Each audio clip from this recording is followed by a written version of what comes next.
ಹೆಜಮಾಡಿ ಗ್ರಾಮ ಪಂಚಾಯತ್ ವ್ಯಾಪ್ತಿಯ ಹೆಜಮಾಡಿ ಕೋಡಿಯ ಮೀರಾ ಎಂಬವರ ಕೃಷಿ ಭೂಮಿಗೆ ಸ್ಥಳೀಯರು ದುರ್ನಾತ ತ್ಯಾಜ್ಯ ತಂದು ಸುರಿಯುವ ಬಗ್ಗೆ ಹೆಜಮಾಡಿ ಗ್ರಾಮ ಪಂಚಾಯಿತಿ ಗಮನಕ್ಕೆ ತಂದರೂ ಯಾವುದೇ ಕ್ರಮಕ್ಕೆ ಮುಂದಾಗದ ಹಿನ್ನೆಲೆಯಲ್ಲಿ ಇದೀಗ ಕೃಷಿ ಚಟುವಟಿಕೆಯನ್ನೇ ನಡೆಸದಂತಾಗಿದೆ ಎಂಬುದಾಗಿ ಕೃಷಿ ಭೂಮಿಯ ಮಾಲಕಿ ಮೀರಾ ಎಂಬವರು ಆರೋಪಿಸಿದ್ದಾರೆ.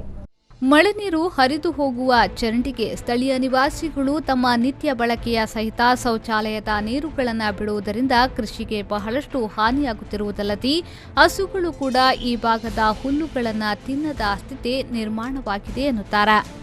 ಪ್ರತಿ ವರ್ಷ ಇದರಲ್ಲಿ ಬೆಳೆಯುವ 3 ಬೆಳೆಯನ್ನು ಬೆಳೀತಿದ್ದೆವು. ಆದರೆ ಈ ಸಲ ಅನಿವಾರ್ಯ ಕಾರಣದಿಂದ ಈ ಒಂದು ಅಕ್ಟೋಬರ್ನಿಂದ ಬೆಳೆಯಲಿಕ್ಕೆ ಆಗಲಿಲ್ಲ. ಎಲ್ಲ ಕಸ ಎಲ್ಲ ತಂದು ತ್ಯಾಜ್ಯ ವಸ್ತುಗಳನ್ನೆಲ್ಲ ತಂದು ಇಲ್ಲಿ ಹಾಕಿದ್ದಾರೆ. ನಮಗೆ ತುಂಬ ತೊಂದರೆಯಾಗಿದೆ. ಪಂಚಾಯತಿಗೆ ಇದು ಕೊಟ್ಟರೂ ಕೂಡ ಇದಕ್ಕೆ ಯಾವ ಒಂದು ಸ್ಪಂದನೆಯೂ ಬರ್ತಾ ಇಲ್ಲ. 3 ವರ್ಷದಿಂದ ಕೊಡ್ತಾ ಇದ್ದೇವೆ ಅರ್ಜಿಯೆಲ್ಲ. ಯಾವ ಅರ್ಜಿಗೂ ಸ್ಪಂದಿಸ್ತಾ ಇಲ್ಲ. ಮಾಡ್ತೇವೆ ಅಂತ ಹೇಳ್ತಾರೆ ವಿನಃ ಯಾವ ಒಂದು ಕಾರ್ಯಕ್ರಮಕ್ಕೂ ಇಲ್ಲಿ ಬಂದು ನೋಡುವುದಿಲ್ಲ. ಬಂದು ನೋಡಿ ಮತ್ತೆ ಹೇಳೋದು ನಾವು ಈ ಸಲ ಮಾಡ್ತೇವೆ, ಈಗ ಮಾಡ್ತೇವೆ, ನಾಳೆ ಮಾಡ್ತೇವೆ ಅಂತ ಹೇಳಿ ಹೋಗ್ತಾ ಇದ್ದಾರೆ.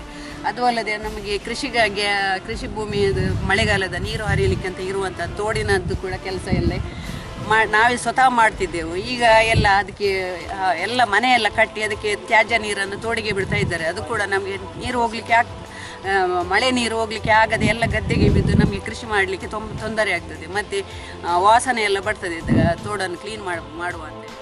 ಈ ಭಾಗದ ಪ್ರಮುಖರಾದ ತೇಜ್ಪಾಲ್ ಸುವರ್ಣ ಮಾತನಾಡಿ, ಈ ಭಾಗದಲ್ಲಿ ಕೆಲವೊಂದು ಗದ್ದೆಗಳನ್ನು ಮಾರಾಟ ನಡೆಸಲಾಗಿದ್ದು ಅವರಿಗೆ ಸಹಿತ ಹೆಜಮಾಡಿ ಗ್ರಾಮದಲ್ಲಿ ತ್ಯಾಜ್ಯ ವಿಲೇವಾರಿಗೆ ಪೂರಕ ವ್ಯವಸ್ಥೆ ಇಲ್ಲದ ಕಾರಣ ಖಾಲಿ ಜಾಗ ಕಂಡಲ್ಲಿ ಸಾರ್ವಜನಿಕರು ತ್ಯಾಜ್ಯಗಳನ್ನು ಬಿಸಾಡಿ ಹೋಗಿ ತಮ್ಮ ಅಗತ್ಯ ಪೂರೈಸುತ್ತಾರೆ. ಇದರಿಂದ ಉಳಿದವರು ತೊಂದರೆ ಅನುಭವಿಸುತ್ತಾರೆ ಎಂಬ ಸಣ್ಣ ವಿಚಾರವನ್ನ ಅವರು ಗಮನಿಸುತ್ತಿಲ್ಲ. ಈ ಬಗ್ಗೆ ಸ್ಥಳೀಯ ಆಡಳಿತ ಎಚ್ಚರಗೊಂಡು ಈ ಸಮಸ್ಯೆ ಪರಿಹಾರಕ್ಕೆ ಮುಂದಾಗಬೇಕೇ ವಿನಃ ಇದಕ್ಕೆ ಬದಲಿ ವ್ಯವಸ್ಥೆ ಇಲ್ಲ. ಅದಲ್ಲದೆ ಮಳೆ ನೀರು ಹರಿದು ಹೋಗುವ ಚರಂಡಿಗೆ ಕಾಂಕ್ರೀಟೀಕರಣದ ಅಗತ್ಯವಿದ್ದು ಅದರ ನಿರ್ವಹಣೆಯು ಶೀಘ್ರದಲ್ಲೇ ಆಗಬೇಕಾಗಿದೆ ಎಂದರು. ಕೃಷಿ ಭೂಮಿ ಹೋಗಿ ಮನೆಗಳನ್ನು ಹೆಚ್ಚು ಕಟ್ತಾ ಇದ್ದಾರೆ. ಸರಿಯಾದ ವ್ಯವಸ್ಥೆ ಇಲ್ಲ ಅವರಿಗೆ.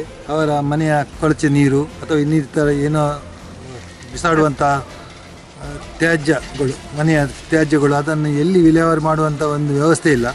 ಅದನ್ನು ಬದಿಯಲ್ಲಿ ಎಲ್ಲಿ ಖಾಲಿ ಜಾಗ ಇದೆ ಅಲ್ಲಿ ಎಸೆದು ಬಿಡ್ತಾರೆ. ಇದು ಖಂಡಿತವಾಗಿ ನೆರೆಮನೆಯವರಿಗೆ ತೊಂದರೆ ಕೊಡುವಂಥ ವಿಷಯ. ಅಲ್ಲದೆ ಈಗಾಗಲೇ ಇವರು ಹೇಳಿದ ಹಾಗೆ ಕೃಷಿ ಭೂಮಿ ಅವರು ಈ ತೊಟ್ಟೆ ಪ್ಲಾಸ್ಟಿಕ್ಗಳನ್ನು ಉಪಯೋಗಿಸಿಕೊಂಡು ಇಲ್ಲಿ ಎಲ್ಲ ಹಾಕುವಾಗ ಖಂಡಿತವಾಗಿ ತೊಂದರೆ ಆಗ್ತದೆ. ಇದಕ್ಕೆ ಒಂದು ಶಾಶ್ವತ ಪರಿಹಾರ ಬೇಕು. ಪಂಚಾಯತ್ನವರಿಗೆ ಅವರು ಕಂಪ್ಲೇಂಟ್ ಕೊಟ್ಟಿದ್ದಾರೆ ಅಂತ ಹೇಳ್ತಾರೆ. ಇದು ಇಡೀ ಗ್ರಾಮದಲ್ಲಿ ಇರುವಂಥ ಸಮಸ್ಯೆ.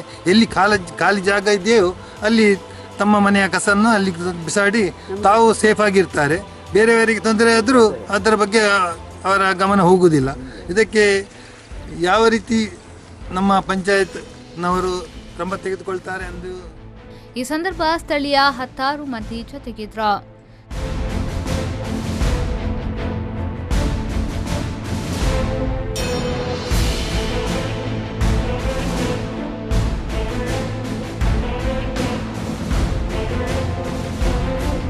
Suresh Sharmal, V4 news 24/7 Padubidri.